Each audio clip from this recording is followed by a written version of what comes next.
Thank you, Sheila. Thank you.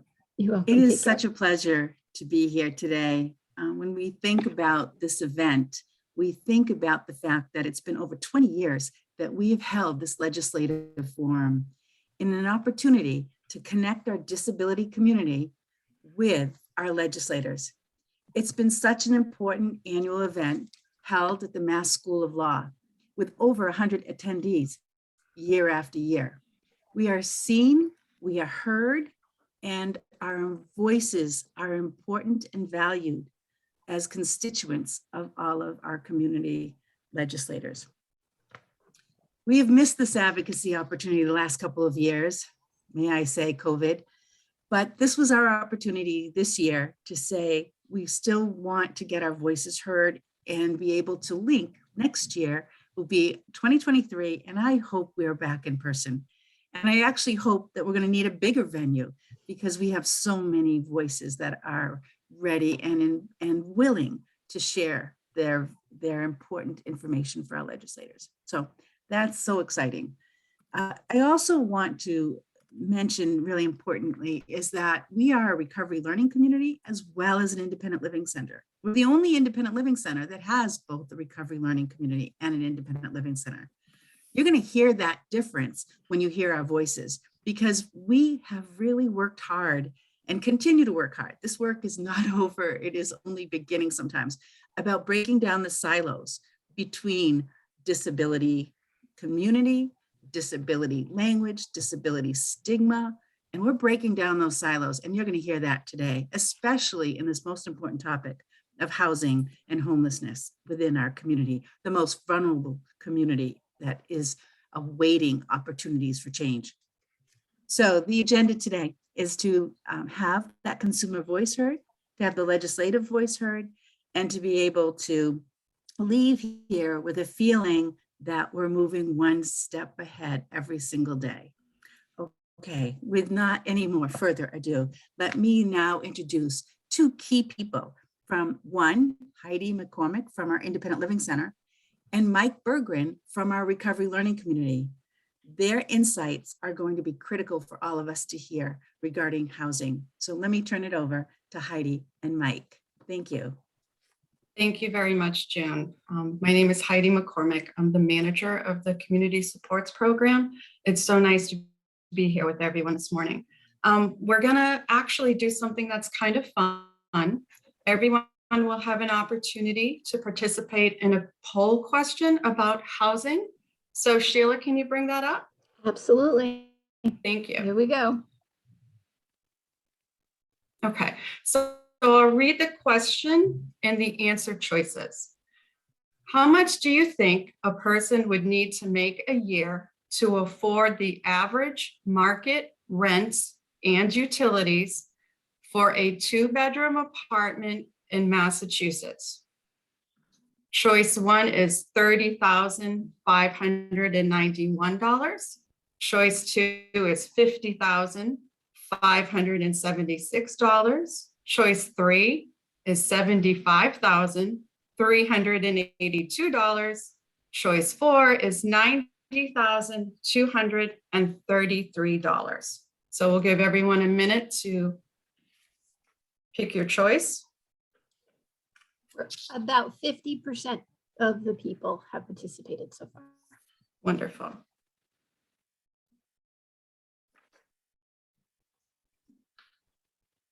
We're at 70% now. 80, almost there.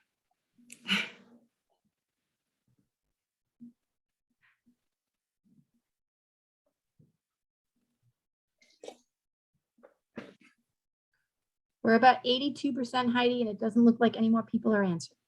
Okay, great. Okay. I will close the poll so you can see what our answer was. Excellent. Thank you, Sheila. All right, and then I'm going to share the results. Are you able to see that? Yes, so 3% said 30,591. 18% of you said 50,576. 50% of you said $75,382. And 29% of you said $90,233. So the answer will be revealed shortly, so everyone stay tuned. I'd like to welcome our distinguished guests and NILP consumers and staff. Thank you so much for joining us today. Again, my name is Heidi McCormick, and I'm the manager of the Community Supports Program. The Community Supports team includes myself, Rebecca Puentes, William Sanabria, Shelley Bergeron, and Maureen Mckay. Community support staff provides services for several programs, including options counseling and nursing home transitions. We all wear many imaginary hats, but what isn't imaginary is the need for safe, accessible, and affordable housing. It's safe to say that the majority of the people who call us are in need of some kind of housing assistance. Often they need information about what housing programs they might be eligible for. Some might need assistance with completing applications and instructions on where to send them. Perhaps they're facing an imminent eviction and they're seeking advocacy or financial assistance. Or maybe they are now using a wheelchair or other mobility device and they can no longer access their apartments. Community supports gets calls every day of the week, every week of the year, from desperate people simply in need of an affordable home. In Massachusetts, the average market rate for a 2-bedroom unit is $1,885. To afford this amount of rent and pay utilities, and here's the answer to the poll question, a person would need to make $75,382 a year. In Lawrence, 84% of the households who are renters are considered rent burdened. This means that they pay more than 30% of their income on rent. 66% of the households are severely rent burdened, meaning they pay more than 50% of their income on rent. That means that people need to apply for affordable or subsidized housing. But what that really means is that they wait for a very long time. Clearly, there isn't enough affordable and accessible housing for people on a fixed income, such as SSDI. In Lawrence, 71.7% of the households are renters versus 28.3% who own their own homes. We are aware that there is an influx of money coming into the local area, which is being used to rehabilitate some of the old mill buildings. However, even though many of these units are considered affordable, that doesn't mean that they are affordable to the population that we serve. Recently, we have seen some apartment listings that require the potential tenant earn 2 or even 3 times the monthly rent. What does that look like? If an apartment rents for $1,500 a month, that person would need to make $4,500 a month. This is outrageous, especially when we consider that the average SSDI benefit amount is $1,236 per month, even less for a person who receives only SSI. Let's ask ourselves, how beneficial would it be to the community if more lower income people with disabilities had increased opportunities to buy their own homes? A neighborhood thrives when there are homeowners occupying the majority of the housing. Housing stability is not only good for the entire neighborhood, but it makes the individual happier and healthier, thus improving their quality of life and independence.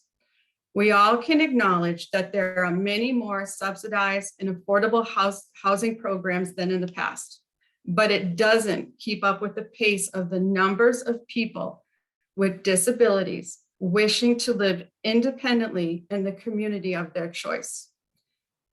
Some of these programs provide mobile vouchers, which means that the person can choose where to apply for housing and can keep the voucher with them if they decide to move elsewhere.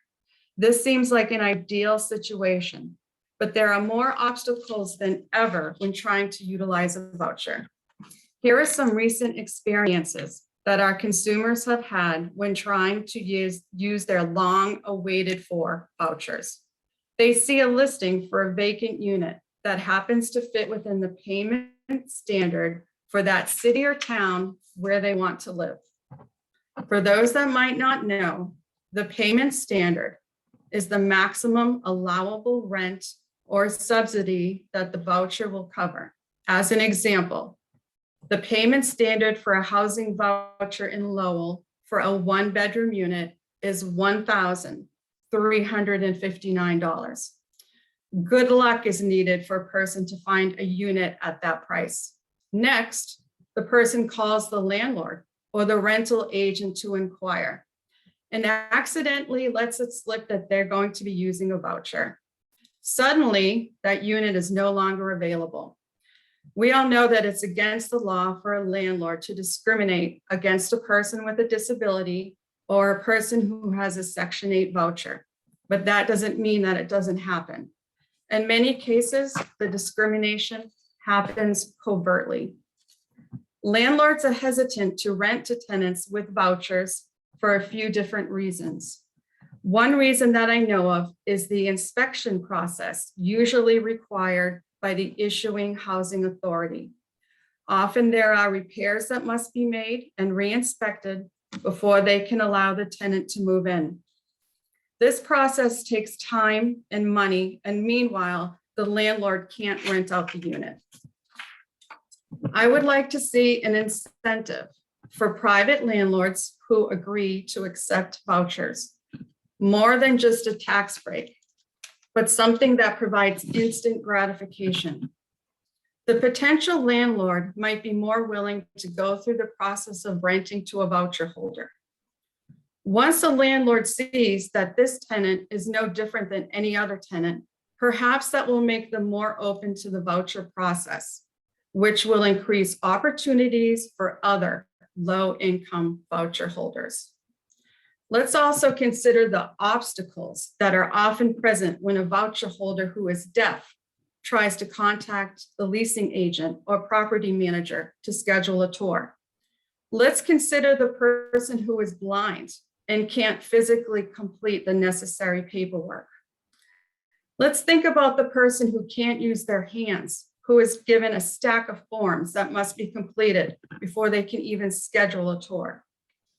When a person with a disability applies for housing, the property management company is supposed to provide application assistance if requested.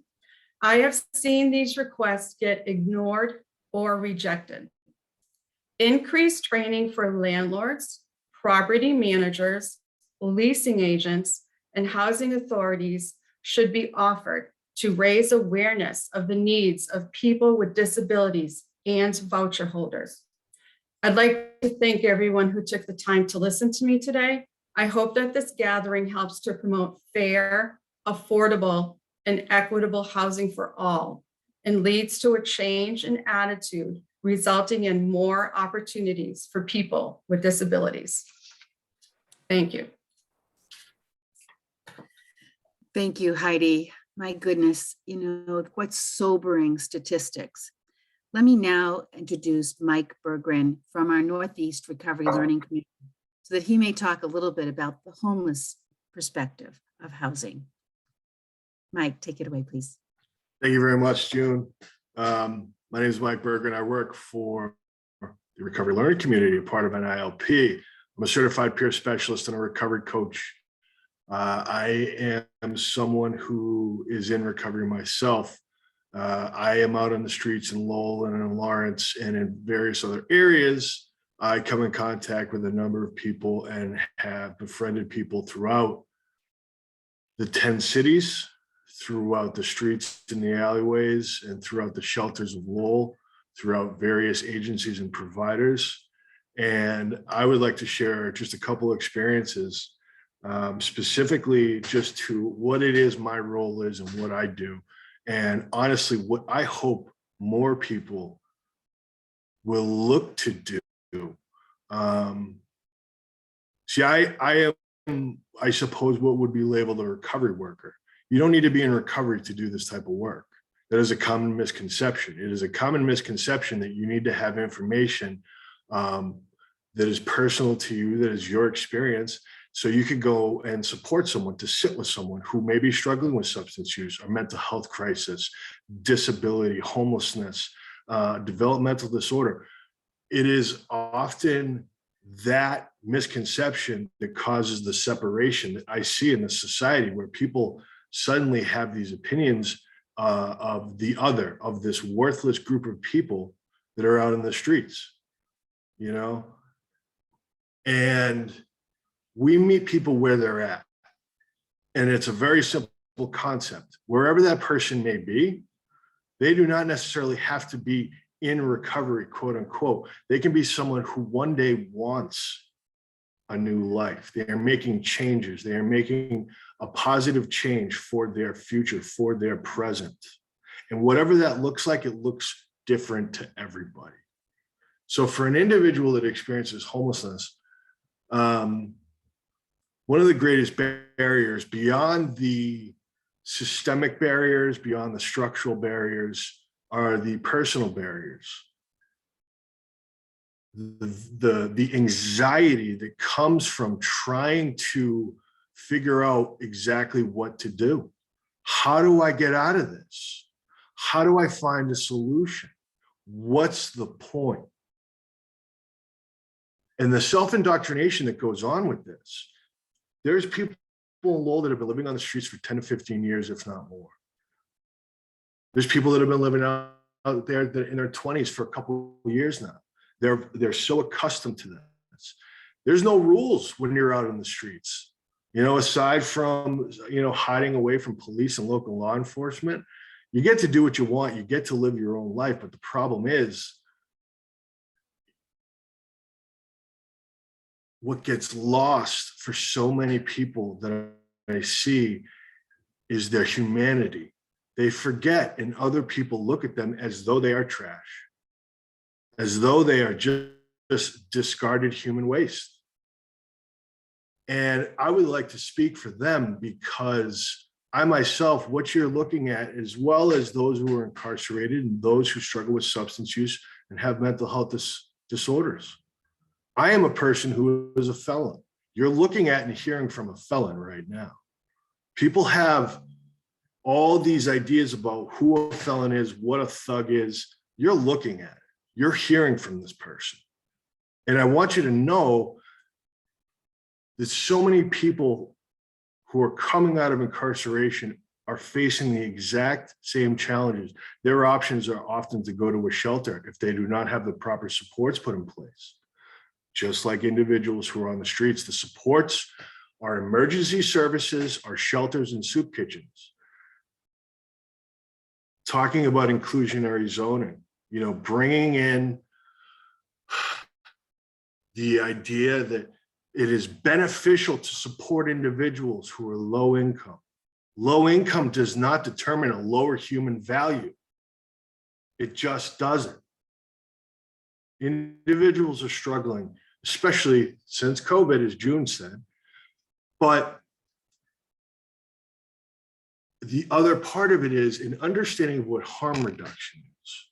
So one of the most important tenets of harm reduction is the idea of non-judgmental, non-coercive provisions provided for a person, with a person, not given to a person.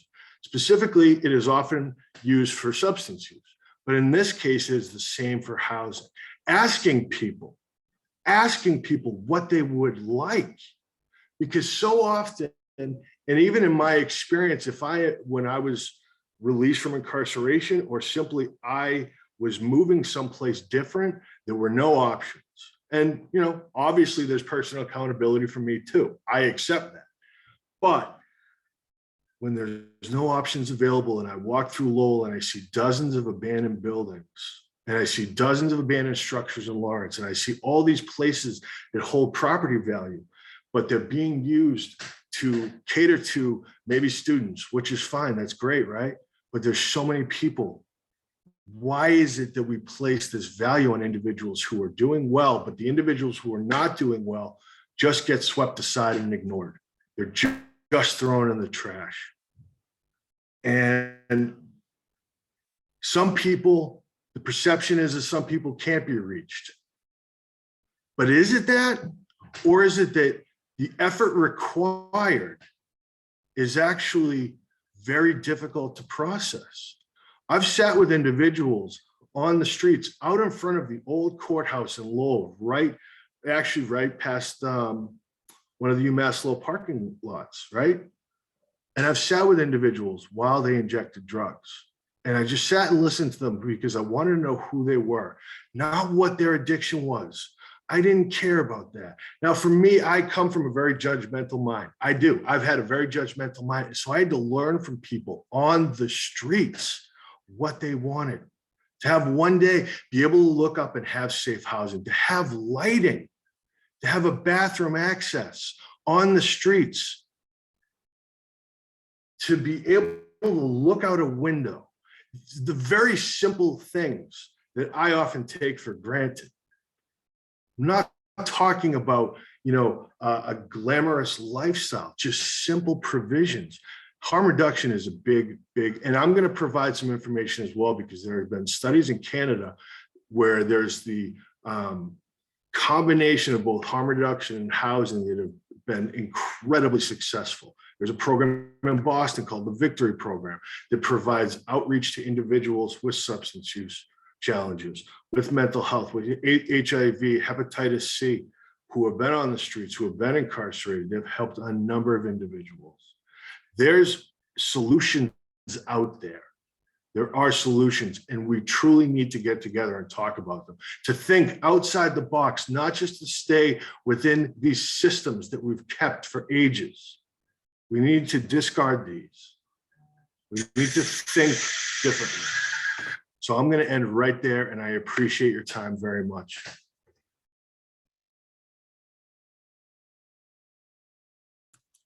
Mike, thank you so much for your voice and your passion.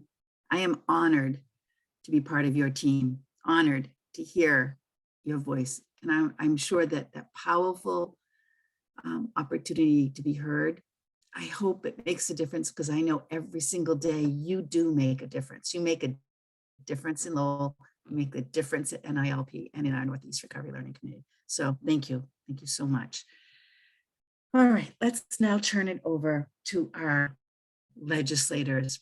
Jim Lyons has been with us over 41 years. He has run this legislative forum every year, and he knows our legislators better than anyone. And yeah, there've been some new ones, so he's getting to know some of our newer legislators. So Jim, I'm going to turn it over to you to introduce our legislators, and then we'll move into our consumer voice together. Okay, thank you.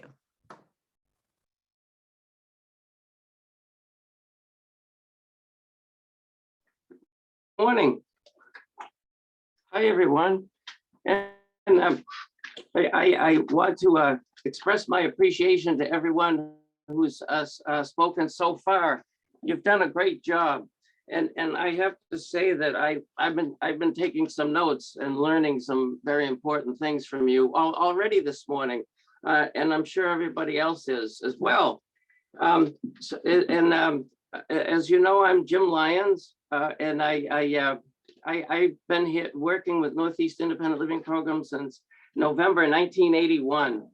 And I remember the day when we were on 429 Broadway at our office in Lawrence, which was our first little spot. And we had eight staff back then. And I do remember, I believe it was a winter's day at a staff meeting we had at approximately 1984. And we were discussing with our colleagues at the time, Nanette Goodwin, and I give a shout out to Nanette, who's here. And Charlie Carr was our executive director at the time, and Susan Halloran, the assistant director, and our other colleagues at the time. And I don't remember if it was Nanette or Susan who said, why don't we go ahead and have an event where our consumers, can come and talk directly with their local, state, and public officials, and express their concerns and interests and suggestions directly to them, and have a dialogue. And so we went ahead and did that, and we called it the Legislative Breakfast, and it's the Legislative Forum right now and today. So we've been pretty much doing this ever since then, with a couple of exceptions that June and Sheila mentioned, the COVID issues. So thank you all for coming.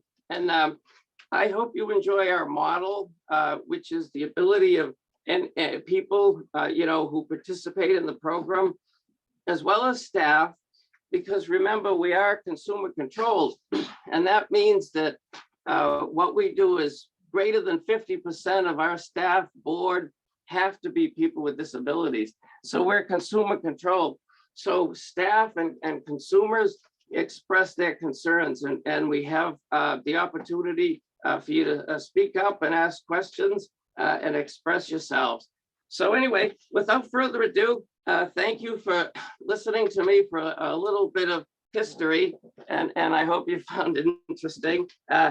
Without further ado, if I say anybody's name wrong, please feel free to correct me. Please do that, but I don't do that a whole lot, So I just wanted to start with Representative Vanna Howard, and thank you again for coming. And Representative Vanna Howard and my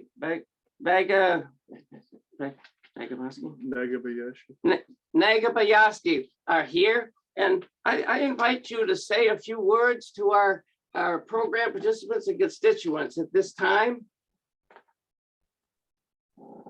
Thank you, Jim and June, for hosting this forum today. It's really beneficial that we have such platform to really talk about such a very important topic that really affects everyone and each and every one of our community members.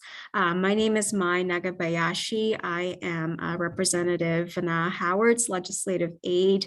Unfortunately, Rep. Howard has another event going on at the same time right now. So she did share with me her remarks and that she wanted to share with everyone on the panel today and those who are tuning in as well. Just wanted to start off firstly that Representative Howard has been involved in the community for a very long time, and this matter is very personal to her, and also she wanted to really include that her daughter has been a longtime client of NILP and also the Department of Development Service. So she really want to thank you for all of your work. So just moving on to her remarks, she really wished to be with you all today, but she wanted to share this message to everyone, and that this, like I said, this issue is very personal to Rep. Howard, having experienced home.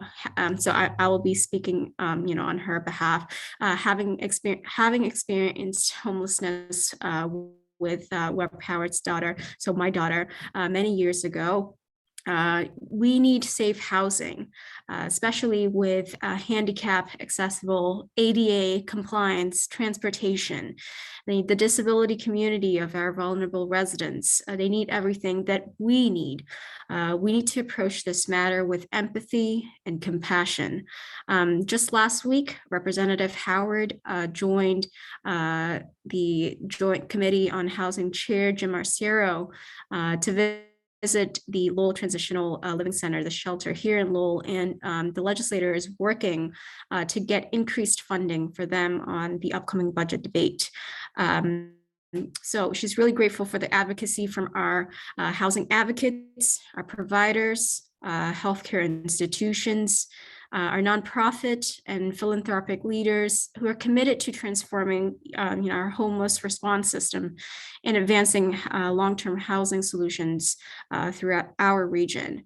But we need to do more. We need to build on housing infrastructure and wraparound health services that will create solid foundation for economic recovery by advancing housing stability and building a stronger safety net that addresses the complex health needs for our vulnerable residents. The ARPA funding, which went towards housing funding as well, specifically the $150 million, which went towards supportive housing. Chair Arcero and the House of Representatives shepherd critical funds for the state housing needs. So the state legislators too have helped lead efforts to earmark $600 million for housing needs across the Commonwealth and unanimously passed spending proposals utilizing the ARPA funds and also the fiscal year 2021 surplus funds as well. The $600 million will be redistributed towards a variety of measures that will help those struggling with affordability, maintain home ownership, stable housing, while in Massachusetts from recovering from the COVID-19 pandemic. In addition, this $600 million allocation also include $150 million towards supportive housing production, housing for chronically homeless individuals, survivors of domestic violence, our senior veterans, and she wanted to share that the chair of the housing committee and members are committed to housing preservation, production, affordability, and addressing homelessness in our Commonwealth. And finally, she wanted to also share a very important bill that she has been a longtime supporter of. It's House Bill 3838, which actually include utilization of this funding. So an act to create and implement a Massachusetts flexible housing subsidy pool program. And this bill is sponsored by Representative Joan Machino to address the medically complex needs of disabled men, women, children experiencing homelessness. So she unfortunately, it's sad she wouldn't be able to join today, but she really and strongly encourage everyone to reach out to their representatives to support this bill. So really thank you for giving this platform to share her remarks. Thank you all.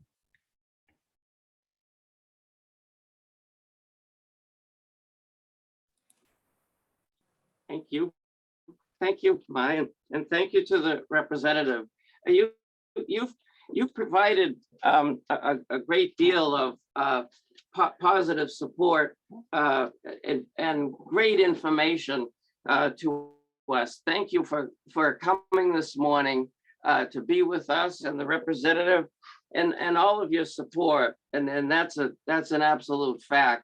I tried to write down the information, the details, House Bill 3838, and capture all of the information that we really need that you shared this morning, Maya. Thanks again. So, and have a great day and have a wonderful weekend. So just to repeat, if I say anyone's name wrong, feel free to correct me, but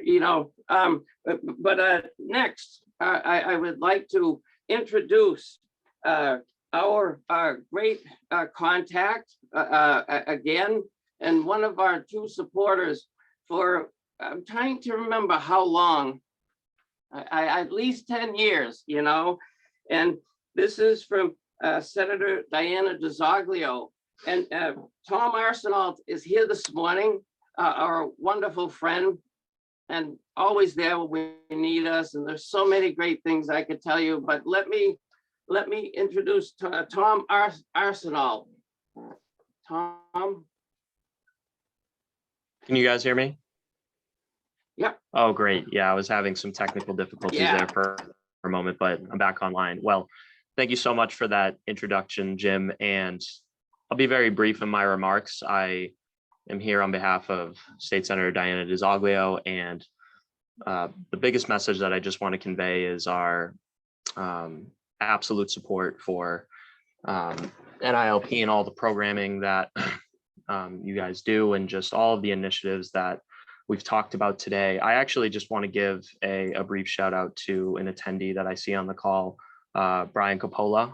Brian is an individual who lives in our district and who suffers from certain disabilities, and I've worked with Brian very closely over my time in the office, and he's really just given me a lot of insight into the community at large and just all of the ways that legislative offices can really make an impact on individuals that again are suffering from disabilities. So I guess just the main message that I want to convey is that our office is going to continue supporting all these initiatives. We're going to continue to advocate for increased funding, whether that's in the budget or the passage of bills, which again support addressing these systemic issues in our communities. And again, I want to thank everyone for being here today and NILP for all it is that you guys do. So Thank you, Tom. And this is June. You've been great with our Dignity Alliance work, and great to see you.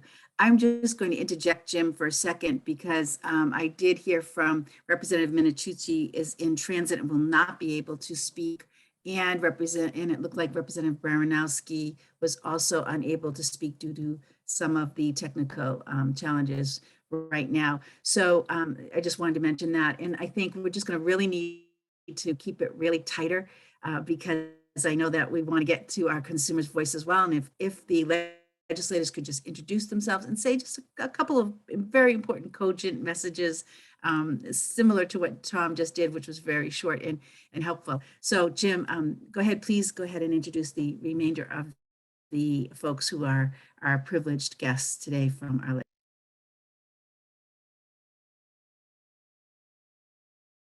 So our next guest is from the city of Lowell, and Lowell is our wonderful partner, and we have a great office right in downtown Lowell. And so, as we said, time's of the essence. And our next guest is John Drinkwater from Lowell City Council. John. Thank you, Jim, and good morning, all. I will be brief because I'm sure I can learn a whole lot more from the other presenters, particularly your consumers, than you can learn from me. But I will just say very briefly that in Heidi's presentation earlier, she mentioned a lot of the statistics from Lawrence, and they're very similar to statistics that I often bring up about the city of Lowell that are very similar. Well over half of our residents are renters. Over half of them are cost burdened for their housing costs, and over a quarter in our case in Lowell are severely cost burdened. So I appreciated hearing those statistics. They're very serious, very concerning that the impact housing costs are having on families in our city as well as others. So look forward to working together with NILP on policy solutions. Thank you. Thank you. Thank you, John. And I'm getting faster at unmuting and such and everything. I hope you noticed, But John, that was wonderful. And I just have to say real quickly that the city has supported us in a number of ways, including providing, along with the I think is one of the best commissions, one of the finest commissions on disabilities in the towns in Massachusetts, in Lowell. And so they have provided us opportunities to do Americans with Disabilities Act, self-evaluation and transition plan, and trainings, not just once. So thank you for everything. Wonderful working with the city. And next, it's my pleasure to introduce Anna Caramarjo, who's come to be with us this morning from city of Lawrence. Anna, thank you for coming. Good morning. Thank you for the invite. Some great data there, and I know you talked a lot about Lawrence and some of the data and the cost burden. I certainly can echo that information. And as a housing manager, I look to see how I can make an impact and also work with the mayor on affordable housing and increase those access points, not just to our local, residents, but also to the homeless population, and building bridges between our internal departments and our stakeholders in the community. So thank you for the invite. It's great. It's great to hear that, Anna, and you're welcome. And it's nice of you to come. Whenever we need things from City of Lawrence, we make a contact, and they're right there. And I have to say the same as I said about Lowell. We've always had our office in Lawrence because that's the way we like it. We love being here, and we thank you for all of your support. Many, many times Lawrence has supported us.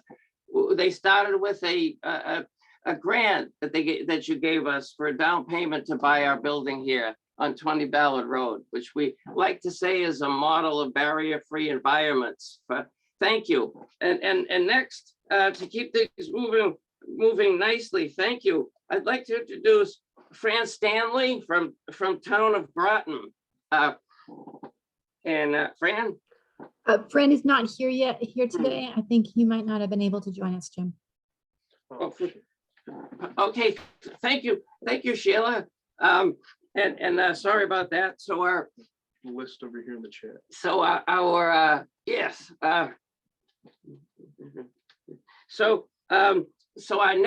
next guest to speak with us this morning is Luke O'Rourke from Representative Jim Arcerio's office. Jim, thank you. Hi, Jim. Can you guys hear me okay? Perfect. So June, NILP, thank you so much for hosting this really important forum. Again, the chairman apologizes for not being able to attend. He has a legislative matter to attend to in the district, but as the co-chair of the Joint Committee on Housing, Chairman Arcerio recognizes these problems. We've been touring Massachusetts and across the Commonwealth, everywhere from the Berkshires to the Cape, to even to Chelmsford and Lowell, as May just mentioned from Rep. Howard's office. He recently just visited the Lowell Transitional Center. So the chairman recognizes how important advocacy forums like this are to making important policy decisions, to really and hearing from the ground, on the ground, just real life stories that are applicable and the reality that people are facing. So he really appreciates this forum and this time, and so anything that our office can do to help out, we're here. I'll leave my contact information in the chat. But again, thank you so much for hosting this important forum today. Was wonderful. That was just very, very succinct. Thank you. Well organized. And I also have to say that you and the representative come to our Jim have come to our events in the past, and taken your time to get involved. The upcoming State Independent Living Council Day, State House Day, which I think is virtual this year. You've been there in the past, and when I personally and my colleagues have contacted you on email, you've always been there to respond and help out constituents, and thank you very much. And that goes for everyone, all of our guests here today, yes, and it's also an honor to introduce Maria Villalona from Senator Barry Feingold's office.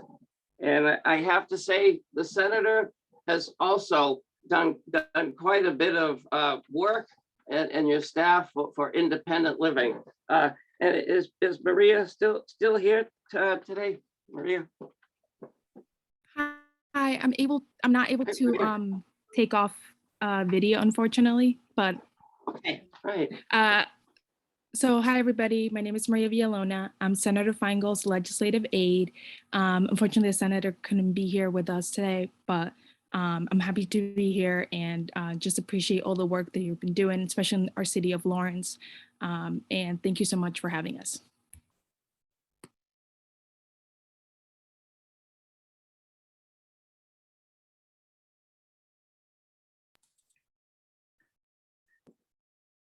Thank you Thank for you. those. Thank you. Those encouraging words this morning and your time. And you know, the senator has we go back a long ways, and I could share stories of battles we fought to make life better for all of us, to make life better for people with disabilities.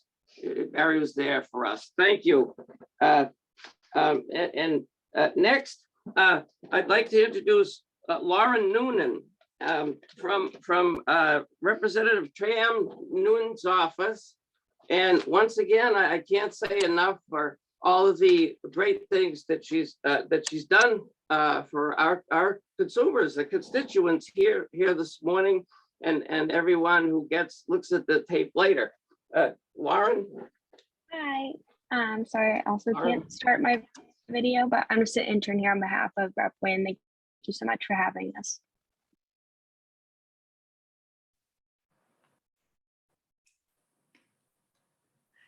Thank you. Jim, we also have Mary Yes. Ann Nay. If you could introduce her, I see that she is ready there with her hand up.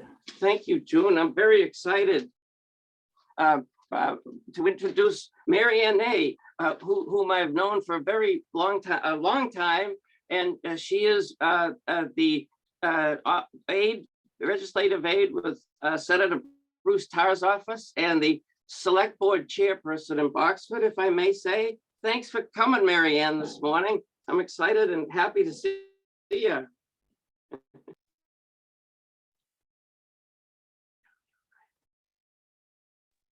You were on mute, Marianne. You need to take your mute off. So sorry. I just want to say it's a pleasure to see you all. I had trouble getting on. I was trying to get in the meeting for half an hour, so I apologize. But I do want to say on behalf of Senator Tarr, he is a firm advocate and truly supports the programs and funding for the disabled. We are there for you, and I, as a conduit, I also am a firm supporter as ADA coordinator for my town as well. And you do so much for so many, and we truly appreciate all you do, and so many people do as well. And as a disabled person, I can truly appreciate that. So thank you. That's wonderful. Yeah, I think I could say for everybody, you're more than welcome, Mary Ann. And we have certainly contacted you and Senator Tarr's office, and I know I saw Senator Tarr with the dedication, and June and I were involved at that fully accessible trail that you got up there in Salisbury. Yes, for sure. That was That's terrific. What a wonderful day that was, and I had the pleasure to talk alongside the senator there, and he's a great speaker, very inspirational. And it was a little chilly, but we got to go for a nice hike, and the trail, the accessibility and ADA compliance was wonderful, Mary Ann. And so thank you. All I have to say is I hope we don't contact you and the senator too much to ask for things. No, you have never is too much. You should know that. And I do have to contact their office again for other follow-up. Thank you so much, Jim, for all you do. I'm glad you said that, and you're welcome. We'll keep sending emails and letters, and I encourage everybody else to do so. And now I think now is the time for consumer voice. And may I just quickly, we have enough time, may I just quickly reiterate what some of our friends and colleagues at the representatives' offices and the aides do the nuts and bolts work, and they always have the facts. So you're the ones that we need to talk to, like every week, every day, and thank you for coming, because you are extremely important to the independent living movement, and you always have been. Thank you, everybody, once again. And just as was said, please please, everybody, constituents, have a powerful voice to speak and say what you want to your senator and your rep and your town council, select board, local leaders. Tell them what you want. As it says in many songs throughout history, be heard, speak out, So we have, and we don't have much time, so I'm just going to say the housing bill, H number 2420, adaptable housing of Massachusetts. Please support that bill, adaptable housing for Massachusetts that we spoke earlier. And it's an act relative to, it will expand the availability of adaptable housing for consumers with disabilities, mobility impairments, as well as seniors. Require that adaptable features have to be added to all buildings being totally rehabilitated into multi-housing units, which is happening everywhere in our state. And these adaptable features are really inexpensive for the developers. And I never had a complaint for them not wanting to do it and install it during the construction phase. So it's really difficult to add those things later. So that's a wonderful bill. Northeast Independent Living Program, as Mary Ann and our senators and legislators here know, and reps, we signed on to it. We are supporters. So thank you. I hope you can support that bill. And without further ado, I want to introduce my colleague and a great person. It's an honor to work with you, Megan McCann, Vice President of Programs. Thanks, Megan. Jim. Hi, everyone. Thanks for being here today. My name is Megan McCann. I'm the Vice President of Programs here at NILP.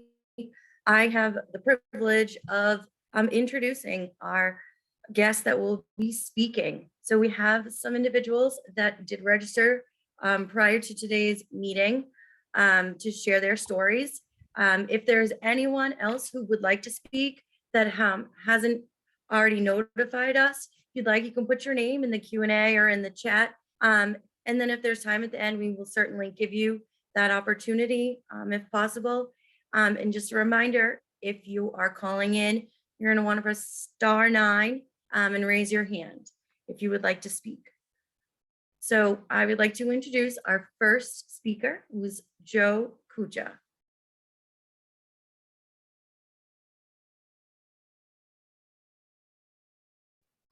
Just a second, we got to get that feature to work, Nick.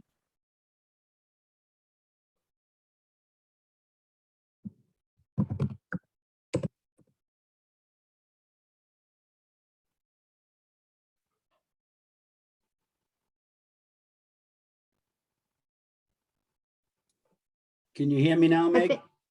There you are. I rejoined.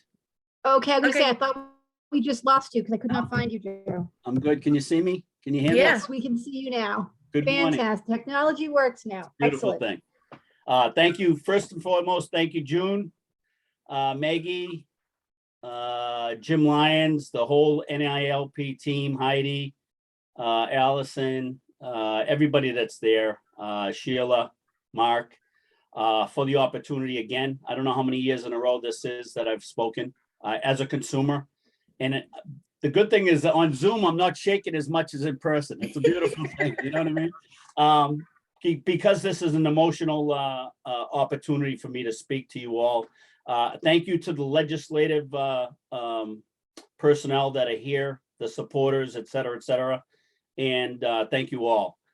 So first off, I'd like to say to Mike Berggren, I'm really proud of you.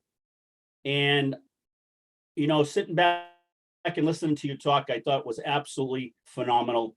And to get up and do what you did just a few minutes ago. So I give you kudos. I'm proud of you.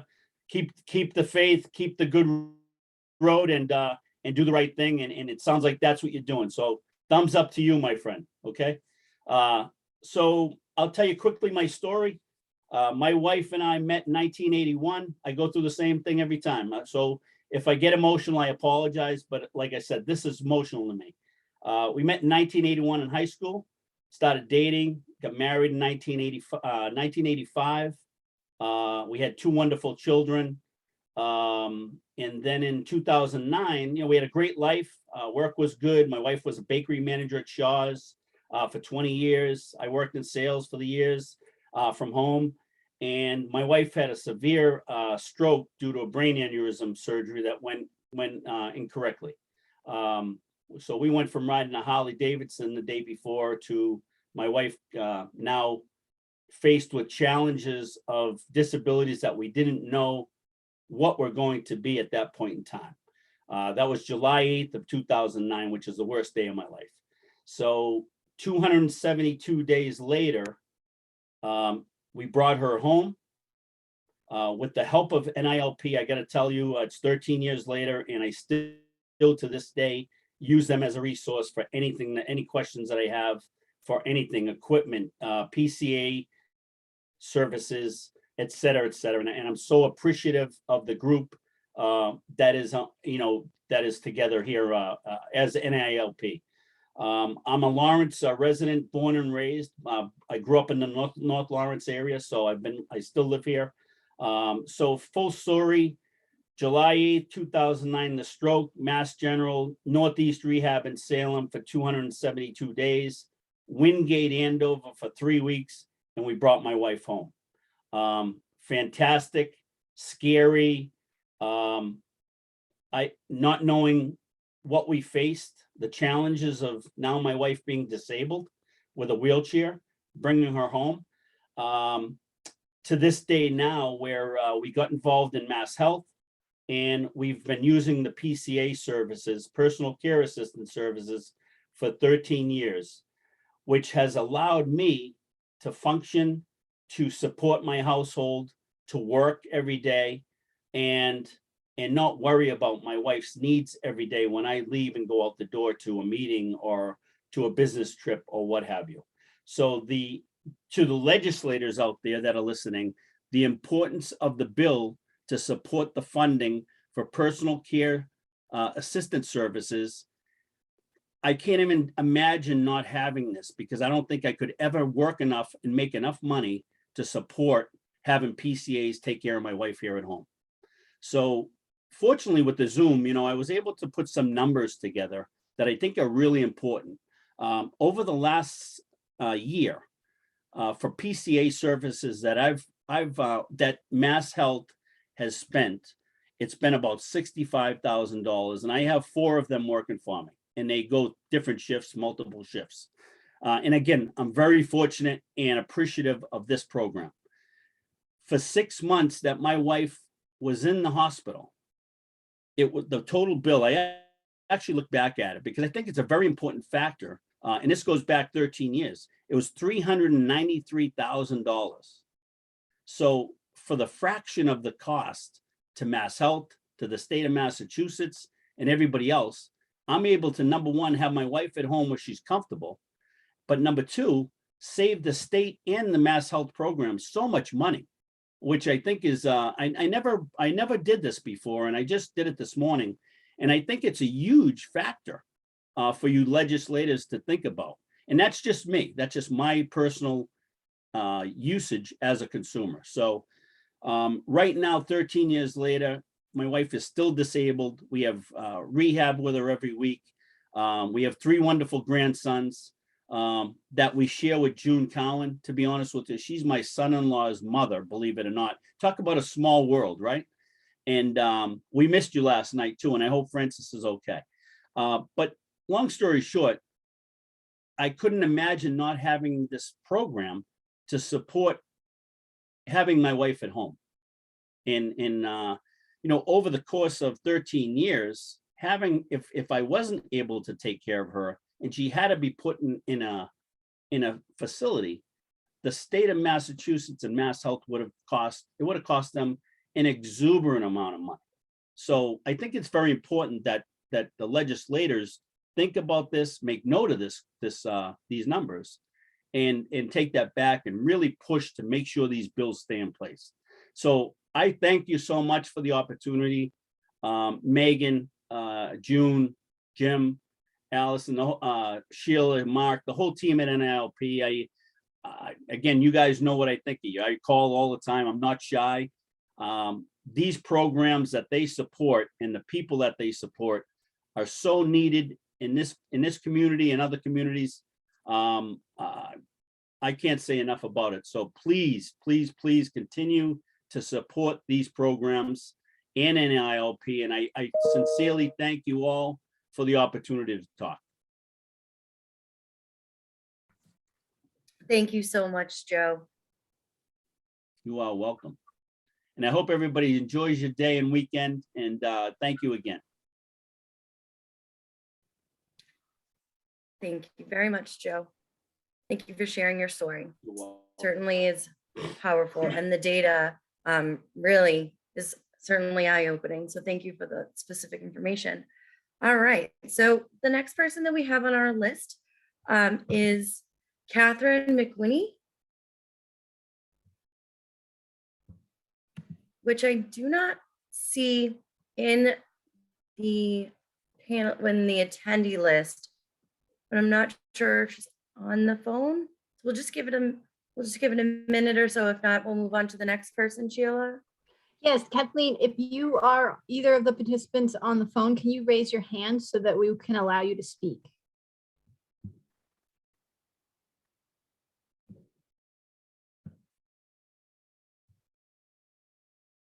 I do not see a hand being raised, Meg. Okay. All right, so we'll move on to our next speaker, who is Kayla Caba.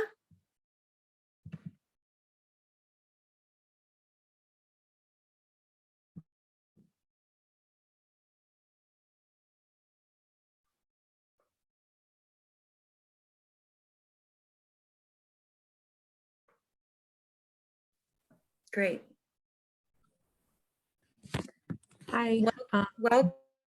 Thank you so much for having me. My name is Kayla Caba. I am 36 years old. I am also Miss Lawrence Petite, so I am currently competing for Miss Massachusetts as well. I am disabled. I've been disabled now for about a year. I have Crohn's disease. I've had it for 10 years, and due to my condition, I was given a permanent ileostomy bag. Just to kind of get into that, just the process even to try to get approved as someone who is under the age of 60 for disability was extremely difficult for me. Also because I don't look disabled, that's been another difficult factor for me. In the housing aspect and getting assistance, it's definitely also been very difficult for me. I had to go through hoops to try to even find a foundation or a business that can even help me and support me due to my age and being disabled so young. I'm also a caregiver to someone who has a chronic illness as well.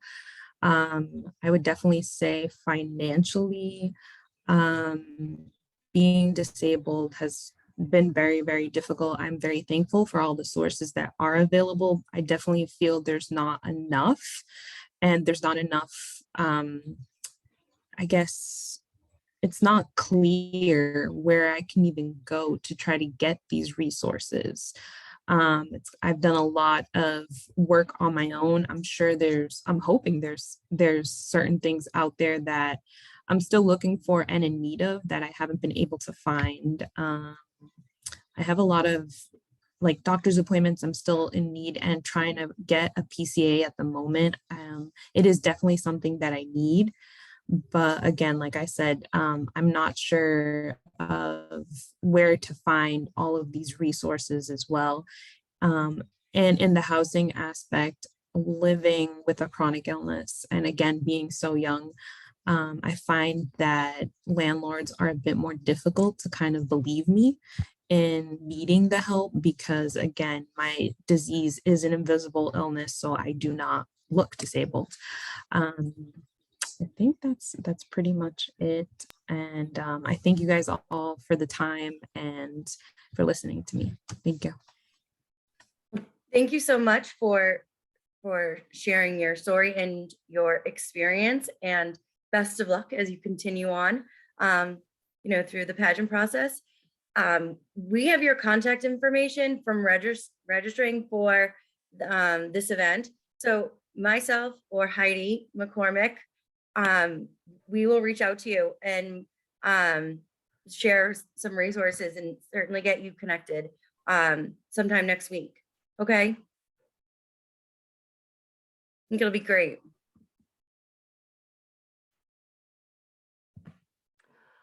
So Megan, our next panelist is Spanish speaking. So I just want to take a moment to give an opportunity for our Spanish interpreter to come out of the Spanish channel, and also for that consumer to also come out of the Spanish channel and come into the English channel so that we all can hear both of you.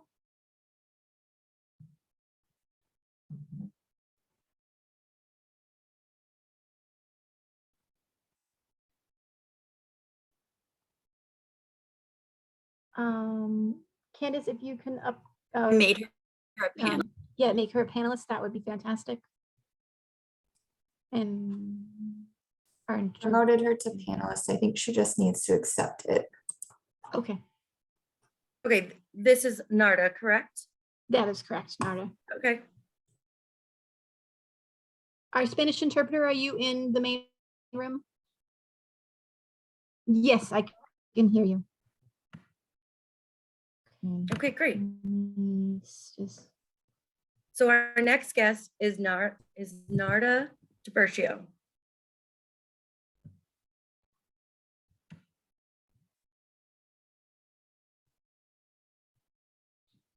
Okay, I think she... I have her in the attendees and I keep promoting her to panelist, but I think she has to accept. Can our Spanish interpreter in the other room or each room say that aloud for us, please, so she can...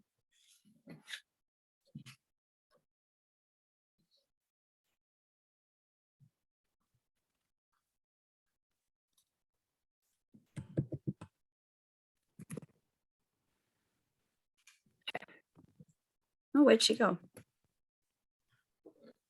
Okay, Nadia is now a panelist. Okay. It'll spot later.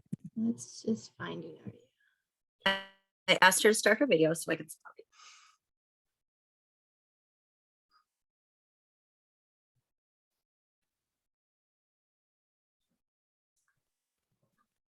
Okay.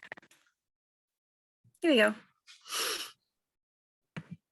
Him, sorry. Great, welcome.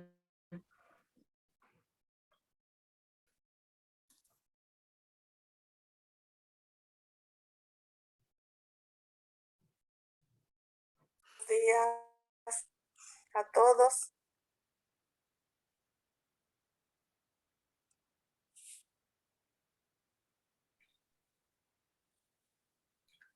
Sheila, we can't hear the interpreter that's interpreting in English.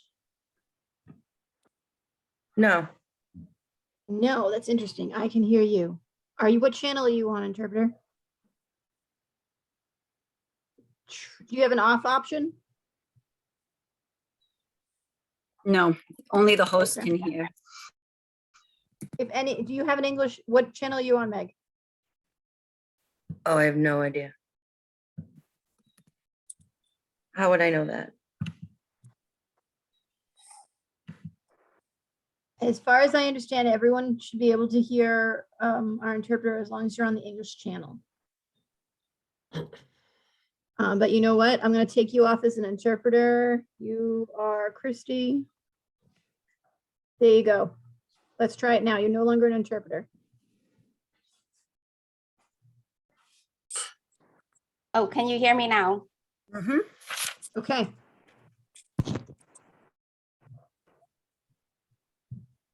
Narda, ya puede hablar. Okay. Buenos días a todos. Everyone. Casi buenas tardes. And Gracias. almost afternoon. Gracias por toda la información. Gracias por el testimonio de alguien que dijo que estaba en la calle. Thank you for the information and thank you for the testimony from someone earlier. Muy lindo testimonio. A mi inquietud que yo quiero expresarle a ustedes. And the testimony, thank you. And for you guys, I want to thank you guys too. La dificultad de las personas con discapacidades de acceder a casas, a tener un hogar seguro, un ambiente tranquilo. Difficulty of people with disabilities to not be able to access housing, programs. Yo estoy hablando por mi hijo que en este momento está en la escuela. I'm talking about my son that is at school at this time. Nosotros como inmigrantes que somos, hemos pasado bastantes dificultades. And as immigrants, we have suffered a lot of inconveniences, a lot of difficulties. Hemos llenado varias aplicaciones en lugares donde tenemos 5 años, 3 años, 2 años, en varios sitios, y ninguna son tomadas en cuenta, ni siquiera por la discapacidad de mi hijo que tiene autismo.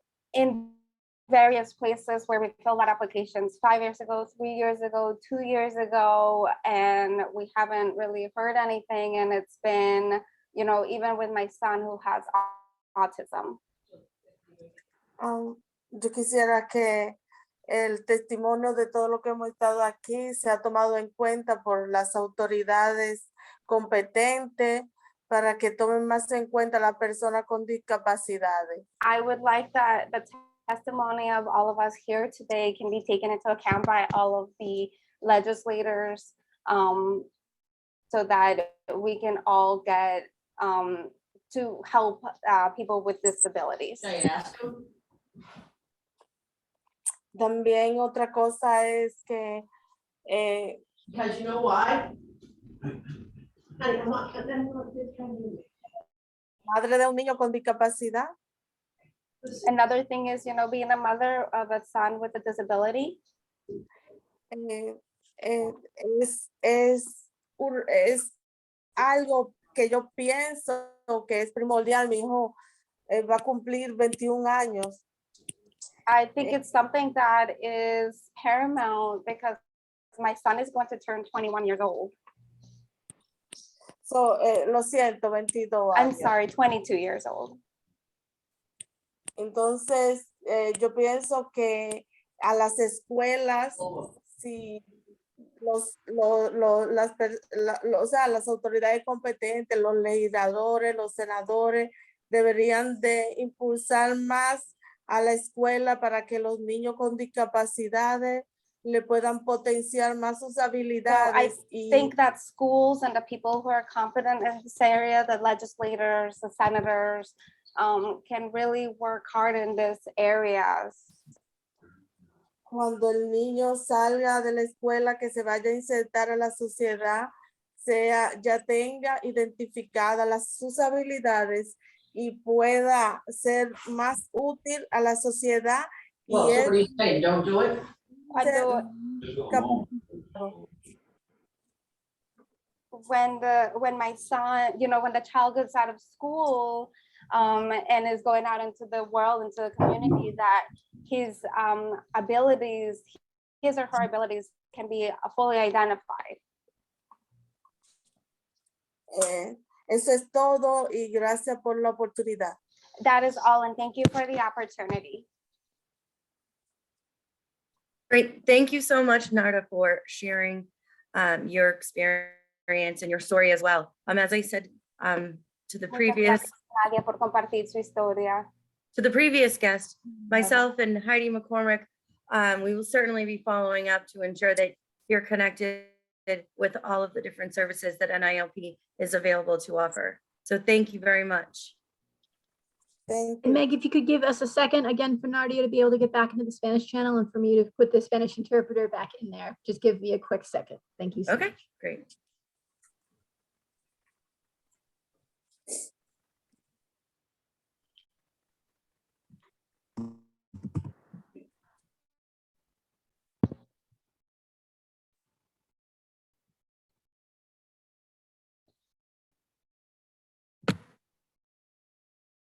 Okay, Christy, if you could just speak for a second, I believe you should be back in. Yes, I cannot hear you. Okay, great. Thank you so much. All right, we are ready to move on, and our next person did arrive, Meg. Great. All right, so our next speaker is Marie Deroser. Welcome, Marie.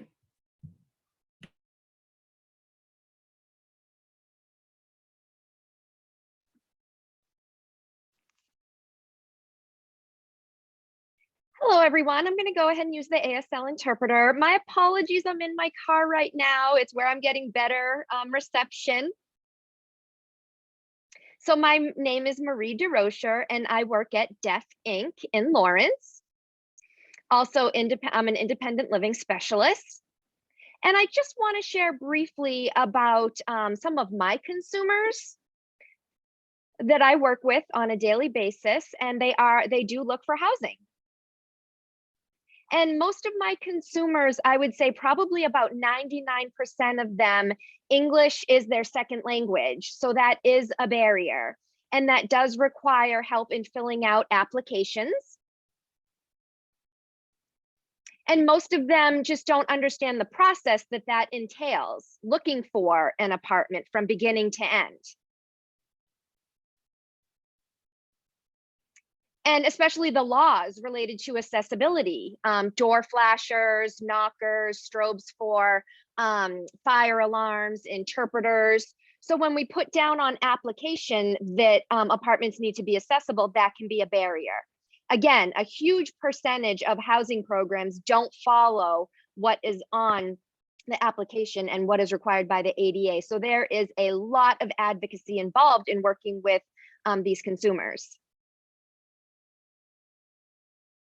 Again, speaking of doorbells and flashers, and housing programs often don't have bring in interpreters when we request them for the interview, filling out the application, those sorts of things. And oftentimes, like I said, there's no flashers or interpreters. So that is just a barrier that I've come in contact with years and years, and the advocacy involved is tremendous. I don't like to use the word threaten, but I mean, I'm sure most of you know that that's sometimes what it comes down to when we're filling out applications, and when by law and by right they should have access to these flashers and whatnot. And when we don't get them, that's a problem.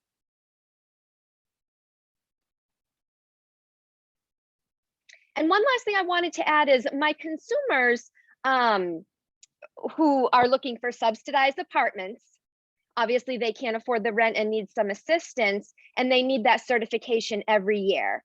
And again, because English is their second language, and there's other barriers such as poverty and you know, just navigating that and the whole governmental system, it really takes a lot of time, especially when you need bank records and you know, social security information and proof of income. So many times we have to go through that whole process every year. So can you imagine? And if they don't have constant advocacy, they could lose out on their apartment. They could be evicted. So it is a really big issue, especially for the population that I work for. So thank you for allowing me time to share. I truly appreciate it.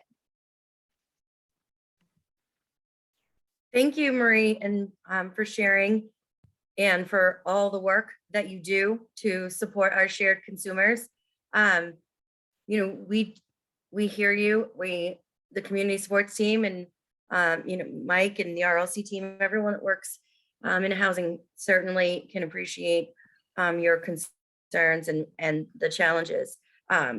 Just to share. I just want to add one more thing really quick, Sure. Meg. Yeah. Possible. Sorry about that. Just one important thing I wanted to add. Filling out applications with my consumers, you know, when we put down an email address, for example, and if the housing program emails them, like I said, English is a second language, sometimes they don't understand the content of those emails. And then I usually find out after the fact, and sometimes it's too late. And again, they lose out on certain opportunities. So that's just another added barrier.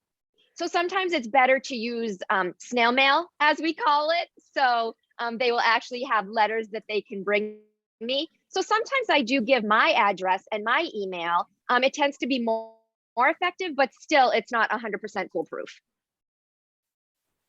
Yeah. I think we share with your experience on that.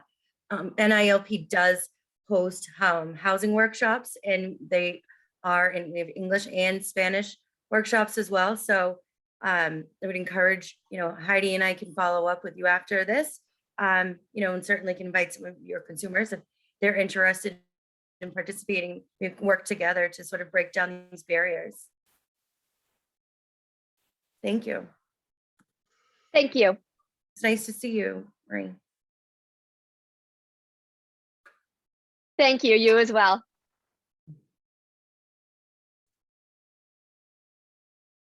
All right.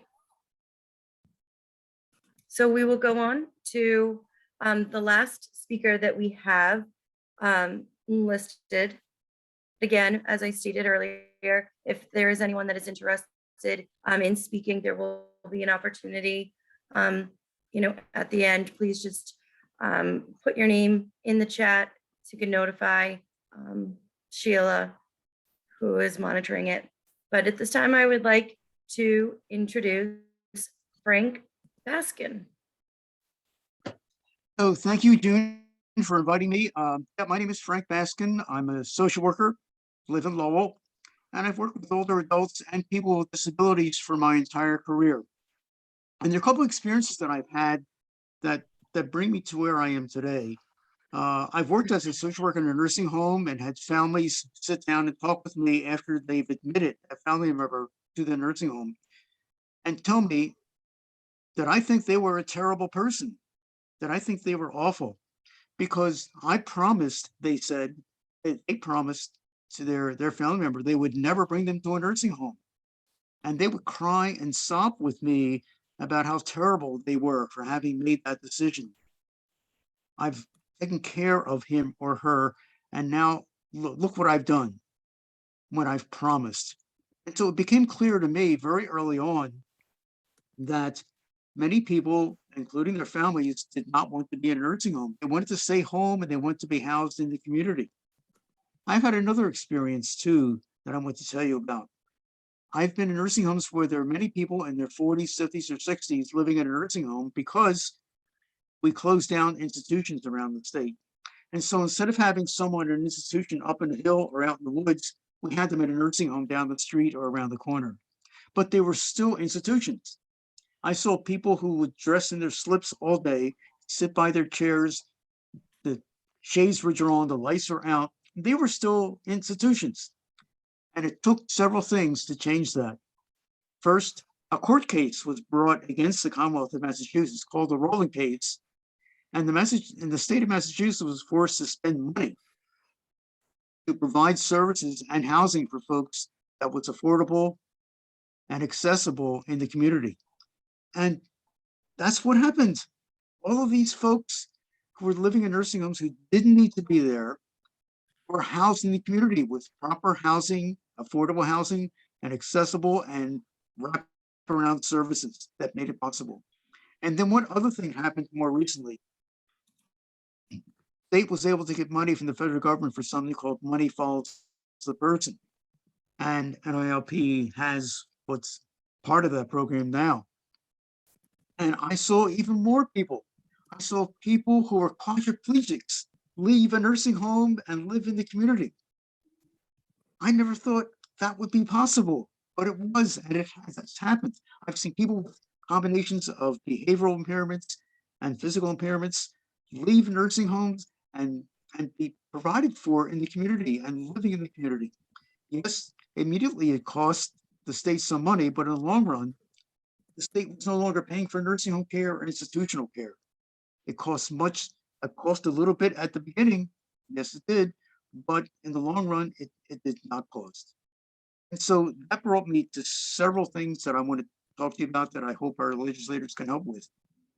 First, we started working on identifying older adults who were living in the community, but who were at risk, and finding ways of keeping them in the community, which is where they wanted to be. And we realized we needed a lot of wraparound services for them. And so we set that up, and that is beginning now to happen.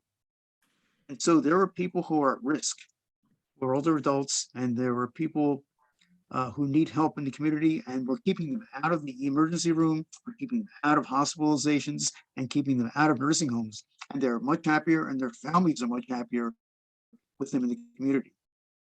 We've also started to work on a program because there are more and more people in nursing homes who are under 60 living in a nursing home, and that doesn't make any sense. We know most of these people don't want to live in a nursing home. There's no reason why they should be in a nursing home, but they've got some behavioral issues, maybe they've got some physical impairments, and those need to be addressed, but they can be addressed in the community. So with Senator Zoglio's help, we were able to get language in the current fiscal year budget for the state of Massachusetts, which allows the Mass Rehab Commission to provide these services. That is, to provide wraparound services to folks so they can live in the community. And these services would include a variety of services, which would be vocational rehabilitation, case management services, Medicaid management, maybe a daycare program, but services which will be appropriate for each individual. But the state legislature did not fund it, so they couldn't do it right away. But now, because of the American Rescue Plan money, which is from the federal government, they were able to provide some of these services, and hopefully this will be off the ground by the summer. And Mass Rehab Commission is looking forward to provide these services for folks to get them out of nursing homes and into the community. What we're going to need is for fiscal year 24, we will need more money then, because the American Rescue Plan money will run out in order to maintain this as a pilot project. So we're hoping that those of you who are legislators and senators will be able to help us, and we will talk with you both about the older adult program, which we're looking for $2.5 million in this year's budget, and about the pilot project at the Mass Rehab Commission for the next fiscal year, not this coming fiscal year. And we want to bring you up to date about what they are happening. So thank you very much. And again, it's our goal to get people out of nursing homes, to get them in the community, and to take people at risk of going into a nursing home and maintain them in the community with affordable, accessible housing and with wraparound comprehensive services for them. Thank you very much.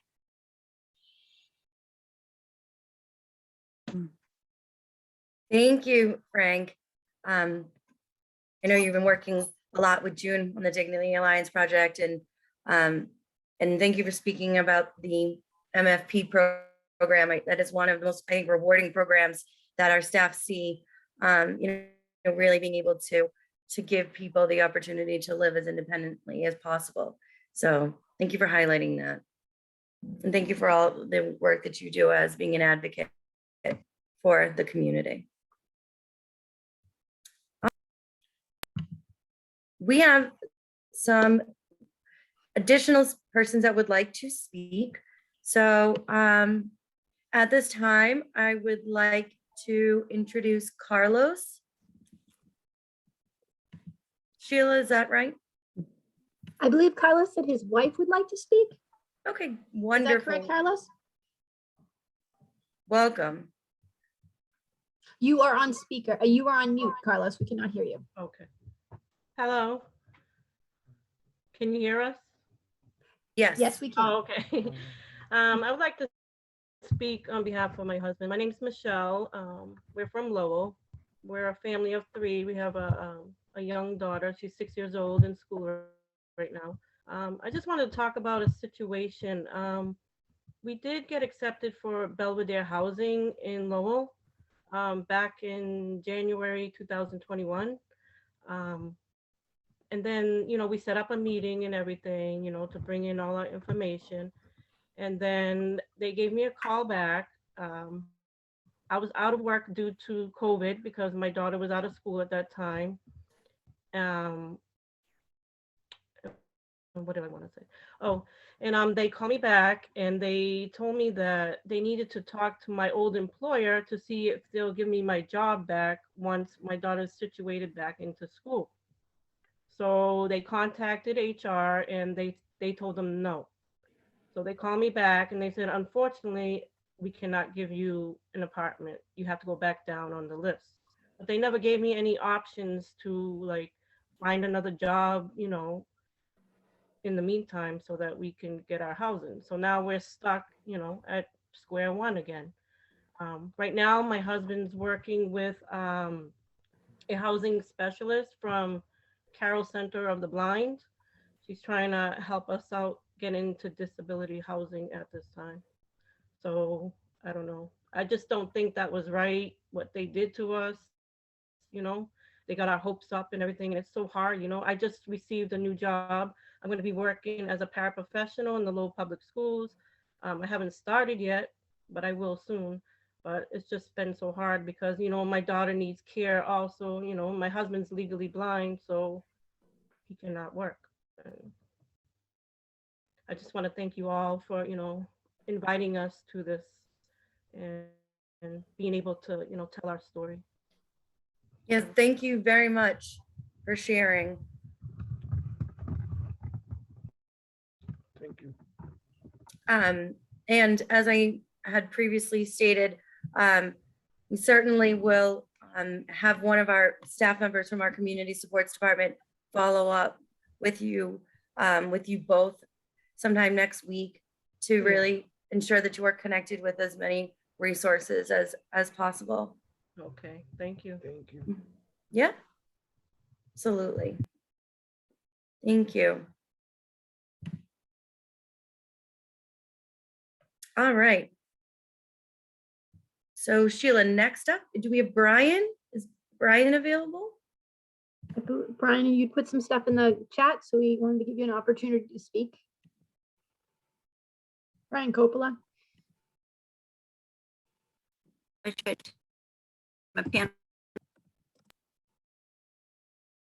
I'm asking him to be a panelist so that I can spotlight him.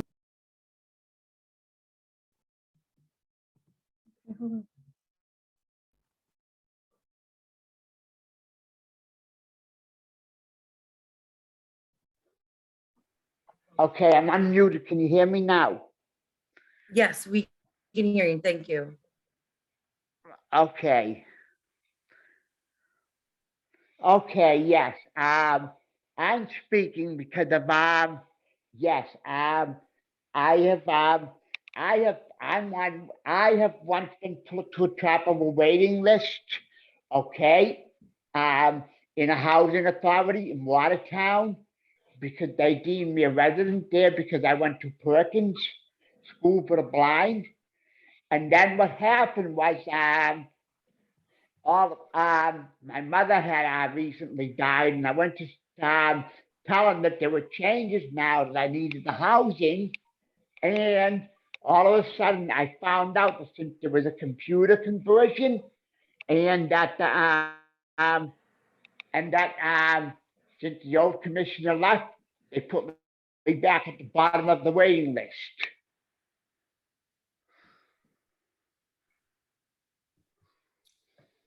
Okay.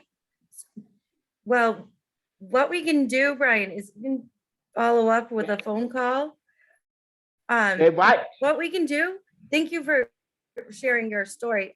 You know, what we can do is we can follow up with you offline on sometime next week and have a phone call and, you know, provide you some support and get you connected to resources. How does that sound? Yes, because I tried to get an attorney on it because of I told them I needed certain reasonable accommodations. When I first applied and when they first put me at the top of the waiting list, and then all of a sudden now they put me back at the bottom. Okay, well, we certainly would be more than happy to assist you with that. We do have staff members that are familiar with, you know, assisting persons with requesting reasonable accommodations. So you can expect. And I even had a doctor's letter sent in for the accommodations at the time that I was put to the top of the waiting list. Okay. And yes, and they said, well, it may take 1 to 3 years, and then here we are at 2021, I checked back, all of a sudden at the bottom of the waiting list again. All right, well, thank you so much for sharing your story. And as I stated, we will have someone reach out to you next week to be able to help you break down some of the barriers that you're facing. Yes, because you can't keep doing this stuff because I had no parents, and what happened if my oldest, like let's say oldest sibling goes, who though is far away in the rest this area, Merrimack Valley, is not really accessible for blind people, especially with public transportation. Undoable. All right, well, thank you very much for that information, and we will certainly be following up with you next week. Yeah. Thank you very much. So with respect to time, I want to get to our last speaker, Ed Walsh. Last but not least, nice Morning. to see you, Ed. Good morning. It's my birthday today, by the way. Well, happy birthday. Thank you. Been a consumer of NILP for 36 years, and I want to say thank you for all the work that you do. You do an amazing job. It's good to see some familiar faces. I'm also the president of a charity that's looking to build housing for people with disabilities here in Massachusetts. And I will be contacting the representatives that are here today personally to talk to them. But I asked a question earlier in the chat that kind of get buried. So if you don't mind, I'm going to share a screen with you here and show you a quick graphic. For those of you who have vision difficulties, this is a graph that shows all 8 programs for HUD. The blue bar on the far right, 56.6% drop, represents housing for people with disabilities. This is over a 7-year period of 2010 through 2017. How are we ever going to fix this problem if we take away more than half of the funding? We're not. I'm going to be contacting our representatives to see if we can fix this problem privately. And John Drinkwater of Lowell, are you listening? Are you on? I'm on. I'm here. Would you like an apartment building in your town or city that brings 100 union jobs, PCA jobs to your town? Absolutely. Good. I'll be calling you later on this afternoon, sir. Thank you. Thank you, NILP, for all you do. Appreciate it. Thank you, Ed, for your continued advocacy. So, Sheila, I'm just. At this time, unless there's anybody else who would like to speak, I think we have completed our consumer voice section of our program. And so I'd like to have June take back over. Thank you. Thank you, Sheila. Thank you to all our folks here, both panelists, legislators, and community member voices. This was an important dialogue. This is going to take years. It has taken years and will continue to take this never-ending advocacy. Some of the statistics were eye-opening.